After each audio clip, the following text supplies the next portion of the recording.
उम्मीद तो यही है कि सरकार जो है ये जो काले कानून पास किए थे सरकार ने कॉरपोरेट्स के दबाव में, इनको वापस लेना है, वापस लेगी सरकार इनको, यही उम्मीद है। लेकिन ऐसा लग रहा है कि सरकार सिर्फ समझाने में ही निपटाना चाह रही है मामले। किसको समझाएंगी, किसको समझाएंगी? जो ना समझ होते हैं उसको समझाता है ना व्यक्ति। लेकिन सरकार से ज़्यादा ये लोग समझदार हैं, जो किसान लोग हैं वो बहुत समझदार हैं, क्योंकि ये फसलें बोना जानते हैं तो काटना भी जानते हैं। अगर ये सरकार सोच रही है कि ये सिर्फ मोदी सरकार जो है ये कॉरपोरेट घरानों की वजह से सत्ता पर बैठ गई है, तो ये जो मजदूर किसान यहाँ पर हैं जो आंदोलन आज कर रहे हैं वो सरकार को नीचे भी उतारना जानते हैं। यूपी में तमाम मीटिंग की जा रही है, गांवों में बीजेपी के नेता जाके लोगों को समझा रहे हैं, जो घर बैठे हुए किसान तो उनको समझाने से क्या है? जो लोग यहाँ पर आंदोलन कर रहे हैं उनको समझाना चाहिए ना, यहाँ पर क्यों नहीं आ रहे हैं? जो सबसे ज़्यादा लोगों की संख्या है वो यहाँ पर है, जो दिल्ली के बॉर्डर्स हैं वहाँ पर ज़्यादा संख्या में किसान बैठे हुए हैं। अगर सरकार सचमुच में समझाना चाहती है तो यहाँ पर आए, लेकिन सरकार को कॉन्फिडेंस ही नहीं है, वो क्या समझाएंगे? उनको पता है कि इसमें इन कानूनों में कुछ भी नहीं है, ये कानून सिर्फ कॉरपोरेट घरानों की शय पर लिए गए थे और पहले से सारी तैयारी हो चुकी थी, इसलिए अडानी के गोदाम बन चुके हैं, अंबानी के गोदाम बन चुके हैं, तो क्या समझाएंगे ये? अब तो कुछ समझाने के लिए कुछ बाकी ही नहीं है।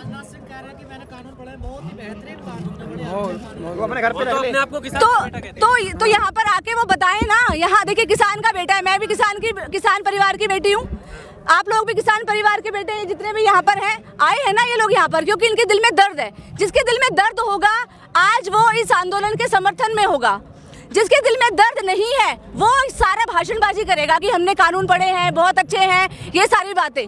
तो जो कानूनों की असलियत जानता है, जो मानता है कि ये कानून सिर्फ किसानों के ही खिलाफ नहीं पूरे देश के खिलाफ है, पूरे देश की जनता के खिलाफ है, ये जन विरोधी काले कानून सरकार लेकर आई है, तो वो व्यक्ति और ये फर्ज भी बनता है पूरे देश की जनता का।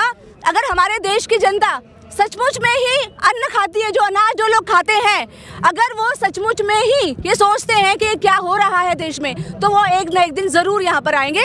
और जो लोग इस देश के सचमुच के देश हित में सोचते हैं, जो अपने आप को हिंदुस्तान का वासी कहते हैं, अगर वो यहाँ पर किसानों के प्रोटेस्ट के समर्थन में नहीं आते हैं तो उनका अपने आप को हिंदुस्तानी कहने का दावा सरासर गलत है। तो सरकार का देश हित में नहीं सोच रही, सरकार देश हित में नहीं सोच रही है, इसीलिए तो देश की जनता में अनरेस्ट है। अगर अनरेस्ट है किसी देश के अंदर तो समझ जाना चाहिए वो देश की जो सरकार है उसकी मंशा कुछ अलग है, वो देश की जनता के बारे में ना सोचकर या तो अपनी सत्ता के बारे में सोच रही है या उन लोगों के बारे में सोच रही है जिनकी वजह से उनकी सत्ता चल रही है। आज मोदी की सत्ता जो है वो अंबानी अडानी की वजह से चल रही है, तो वो उनके बारे में सोच रही है, देश के बारे में नहीं सोच रही। देश के बारे में सोचने का मतलब है देश की जनता के बारे में सोचना। देश क्या, देश किससे बनता है? देश बनता है इस देश की जनता से, देश बनता है इस देश के नौजवानों से, मेहनतकश किसानों से।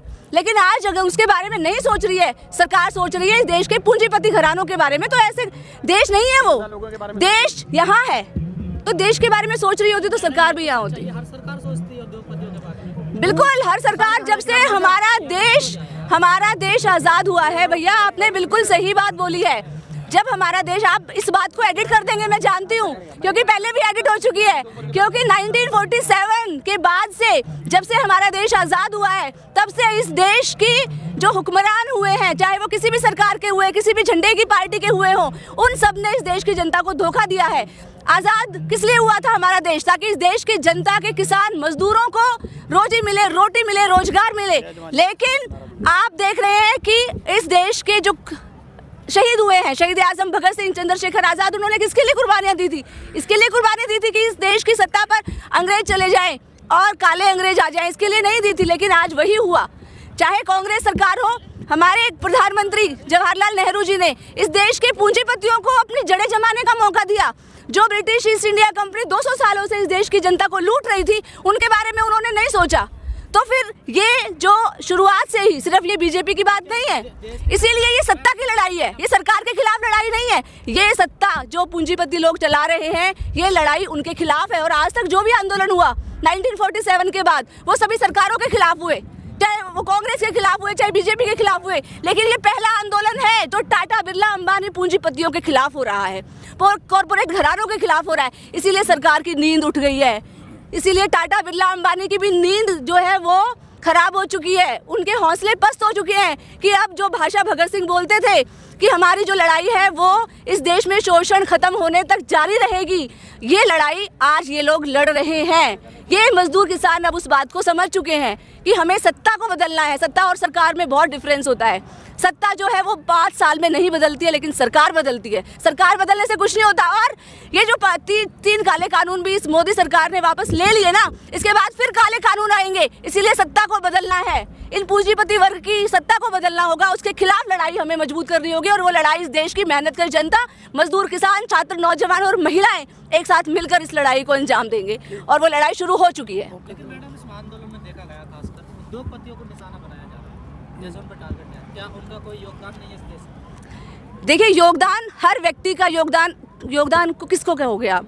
एक व्यक्ति जो अपनी कंपनी चला रहा है, उसका मकसद क्या होता है? उसका मकसद होता है मैक्सिमम प्रॉफिट, और मैक्सिमम प्रॉफिट में वो व्यक्ति जन कल्याण के बारे में नहीं सोचता है। कल्याण के लिए तो परियोजना तमाम चला रही है सरकार, तमाम। उसका असर कहाँ दिख रहा है भैया, बता दीजिए आप? शिक्षा में व्यापार के लिए आया ना, वो जन कल्याण के लिए तो आया। तो ये जो जन कल्याण जो है, ये सरकार को इस बात को तो देखना होगा ना।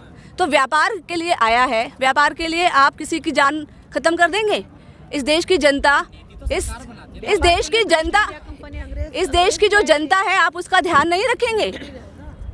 व्यापारी जो ईस्ट इंडिया कंपनी हमारे देश में आई थी, वो व्यापार के लिए आई थी, तो वो बहुत अच्छी थी।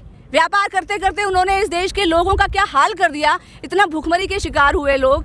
तो बात होनी ये चाहिए कि तो आज सरकार किसके पक्ष में खड़ी हुई है? आज सरकार जनता के पक्ष में तो नहीं खड़ी हुई है ना। आज जो सरकार है वो उद्योगपतियों के पक्ष में खड़ी हुई है, वो अडानी के पक्ष में खड़ी है, अंबानी के पक्ष में खड़ी है। तो यहाँ इसीलिए लड़ाई तो ये है ना, एक तरफ देश की जनता है और दूसरी तरफ देश की सरकार है जो इस देश के पूंजीपतियों के हित की बात कर रही है। तो लड़ाई आज पूंजीपतियों की है और जनता की लड़ाई है। इससे पहले भी मोदी सरकार ने कई फैसले लिए हैं, लेकिन वो बैकफुट पर नहीं गए हैं। ये आंदोलन भी काफी लंबा वक्त हो गया चलते हुए, क्या लगता है बैकफुट पर जाएंगे? देखिए, पहली बार इतिहास में 1947 के बाद ऐसा आंदोलन हुआ है, और जा चुकी है सरकार तो बैकफुट पर। ये जिन कानूनों की बात ही नहीं हो रही थी, उन कानूनों के बारे में, पराली जलाने के लिए जो उन्होंने वो रखा हुआ है, 1 करोड़ रुपया हम लेंगे, जो फाइन रखा हुआ है, उसको हटाने की बात कर रहे हैं। बिजली बिल की हटाने की बात कर रहे हैं, लेकिन MSP की बात कहाँ चली गई? वो कहाँ बात कर रहे हैं? तो आप देखिए, ये जो सरकार है ये बैकफुट पर जा चुकी है, बहुत अच्छी तरह से समझ चुकी है कि अब जो निशाना है वो सिर्फ सरकार नहीं, इतने सालों से सरकार जो बचाती आ रही थी इस पूंजीपति वर्ग को, अब निशाना जनता का वो है। तो सरकार बैकफुट पर जा चुकी है, अनरेस्ट सरकार में है, पूंजीपति वर्ग में है, और देश की मजदूर किसानों का जो आंदोलन है वो सफल हो चुका है।